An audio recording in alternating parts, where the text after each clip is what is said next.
இந்த சிரப்பு செய்கிறதுக்கு பார்த்திங்கன்னா நமக்கு வந்து ஒரு ஸ்லைஸ் பைனாப்பிள் இருந்தால் போதுங்க. நல்லா பழுத்ததாக எடுத்துக்கோங்க. இதை வந்து மிக்ஸி ஜாரில் போட்டு லைட்டாக கொஞ்சமாக அதை அரைகிற அளவுக்கு தண்ணி விட்டு அரைச்சி இதை ஃபில்டர் பண்ணி எடுத்துக்கலாம்.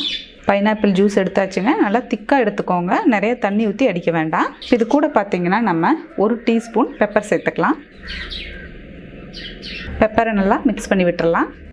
இப்போ அடுத்ததை பார்த்திங்கன்னா இது கூட 1 ஸ்பூன் அளவு சுத்தமான தேன் சேர்த்துக்கலாம். அதையும் நல்லா கலந்து விட்டுறலாம். நல்லா மிக்ஸ் பண்ணி வச்சுங்க. பைனாப்பிள் ஜூஸ், அப்புறம் பெப்பர், அப்புறம் ஹனி. நேச்சராகவே பார்த்திங்கன்னா பைனாப்பிள் வந்து கோல்டுக்கு ரொம்பவுமே நல்லதுங்க.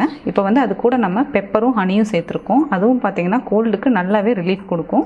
இந்த 3யுமே மிக்ஸ் பண்ணி கொடுக்கும்போது நல்லாவே எஃபெக்டிவாக இருக்குங்க. கோல்டு சீக்கிரமாகவே ரிலீஃப் ஆகும் உங்களுக்கு. குழந்தைங்களுக்கு பார்த்திங்கன்னா இது வந்து நம்ம காலையில் சாயந்தரம் 2 வேளை கொடுக்கலாம். 3 நாள் தொடர்ச்சியாக கொடுக்கலாம்.